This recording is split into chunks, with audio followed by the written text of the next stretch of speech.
Hello, time to continue.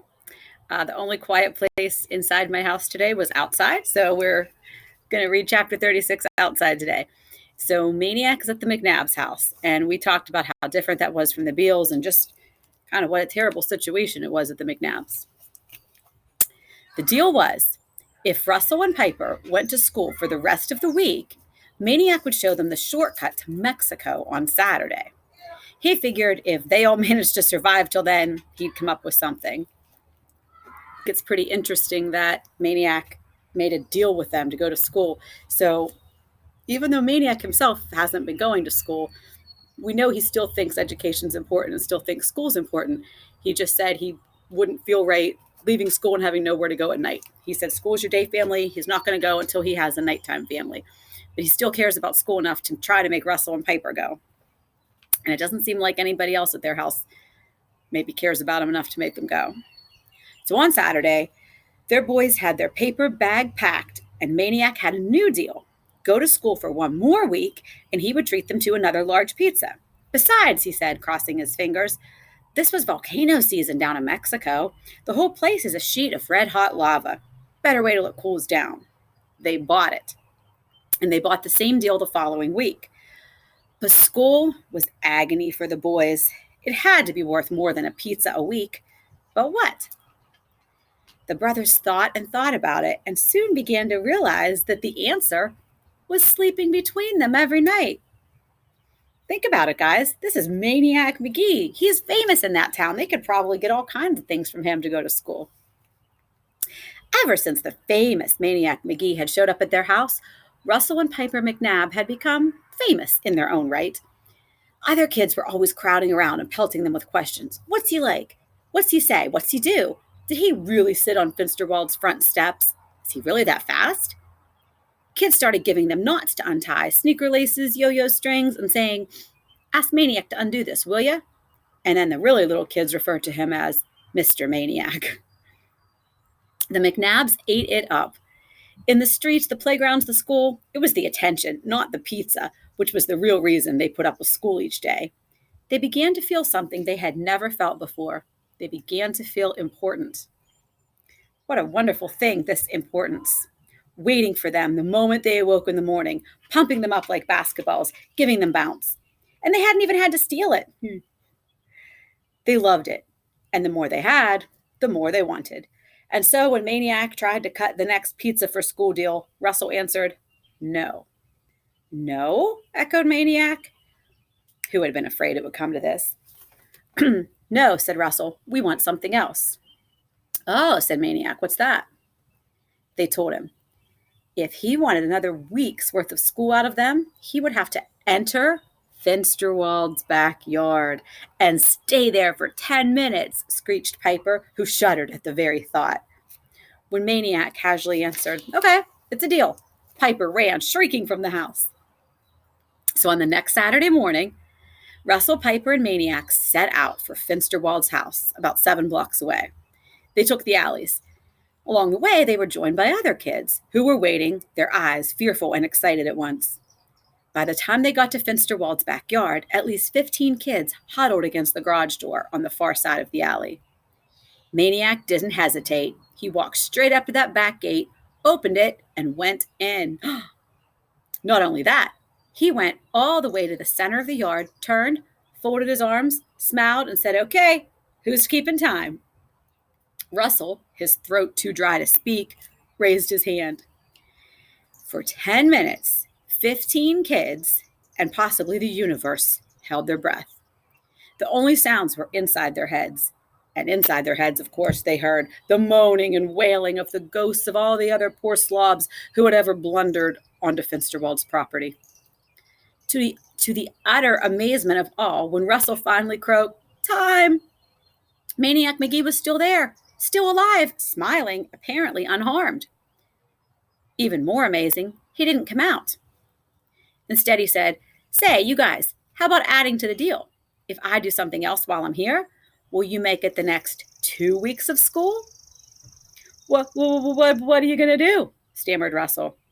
Maniac thought for a minute, then announced brightly, I'll knock on the front door. 5 kids finster-wallied right on the spot, which means they got the shakes. Several others screamed, "No, don't!" Piper went into some sort of a fit and began kicking a garage door. Russell just zoned out. Maniac took all this to signify that he had a deal. He hopped the backyard fence and strolled around to the front. The others went back down the alley and around the long way. They stationed themselves not only across the street, but almost halfway up the block. And even then, they squeezed together in a bunch, as though if they allowed any space in between them, Finsterwald might somehow pick them off one by one. They huddled, trembling, to bear witness to what surely would be the last seconds of Maniac Magee's life. They saw him stand directly in front of the red brick 3-story house, the bile green window shades. They saw him climb the 3 cement steps to the white door, the portal of death. They saw him raise his hand, and though they were too far away to hear, they saw him knock upon the door. 15 hearts beat in time to that silent knocking. The door opened. Finsterwald's door opened. Not much, but enough so that the witnesses could make out a thin strip of blackness. Would Maniac be sucked into that black hole like lint into a vacuum cleaner? Would Finsterwald's long, bony hand dart out, quick as a lizard's tongue, and snatch poor Maniac? Maniac appeared to be speaking to that dark crack. Was he pleading for his life? Would his last words be skewered like a marshmallow by Finsterwald's dagger-tipped cane? Apparently not. The door closed. Maniac bounded down the steps and came jogging toward them, grinning. 3 kids bolted, sure he was a ghost. The others stayed. They invented excuses to touch him, to see if he was still himself, still warm. But they weren't positively certain until later, when they watched him eat an entire pack of butterscotch crumpets. All right, and that's chapter 36. So we see how Maniac's getting along with the McNabb brothers. We see what a good influence he is on them. It's not their dad making them go to school. We saw how their dad acted. It's not their brother. It's not John and the rest of the Cobras making them go to school and taking care of them. It's Maniac.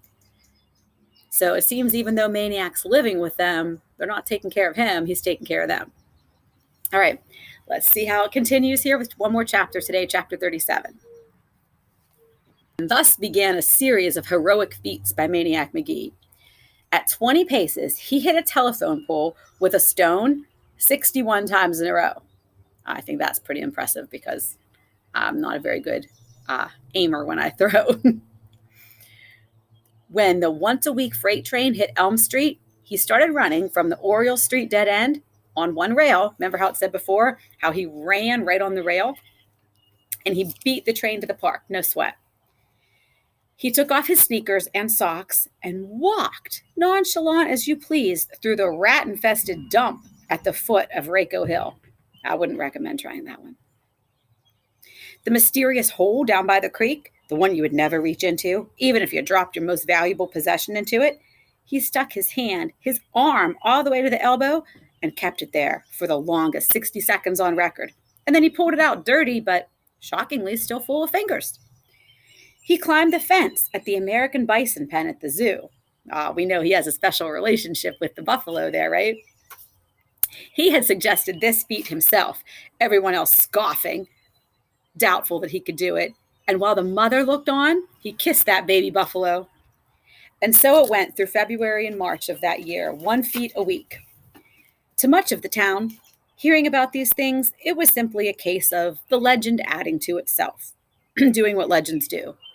But to Russell and Piper McNabb, it was the case of boosting their importance even higher in the eyes of the other kids. Because was it not at the brothers' direction that Maniac performed all of these deeds?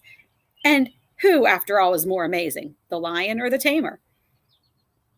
As for Maniac, he understood clearly what was going on. He knew that he was just being used for the greater glory of Piper and Russell.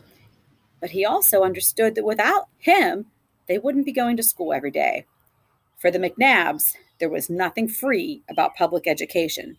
A tuition had to be paid. And every week, Maniac paid it. And besides, he loved to meet those challenges that they cooked up for him. And then one day, they gave him the most perilous, the most dangerous challenge of all. They dared him to go into the East End. Think about that. They're daring him to go to the East End, thinking, okay, this is when he'll finally say no. This is the last straw. Apparently, they didn't know that he had been living in the East End with the Beals for how long. And that's just another thing that shows you how scared they are of each other and how, I don't know, I guess how much they don't know about each other. Remember that first night when he went to the McNabs, Russell and Piper were laying there on the ground with their pretend machine guns, and they were saying, we'll be ready when the East End comes. And they said, they're the enemy. We'll be ready when the enemy comes. So they're viewing them as this enemy that's ready to attack. Of course, Maniac's just picturing sweet old Hester and Lester over there. So they're giving him the challenge to go to the East End. And that is where we'll pick up next with chapter 38. Bye, guys.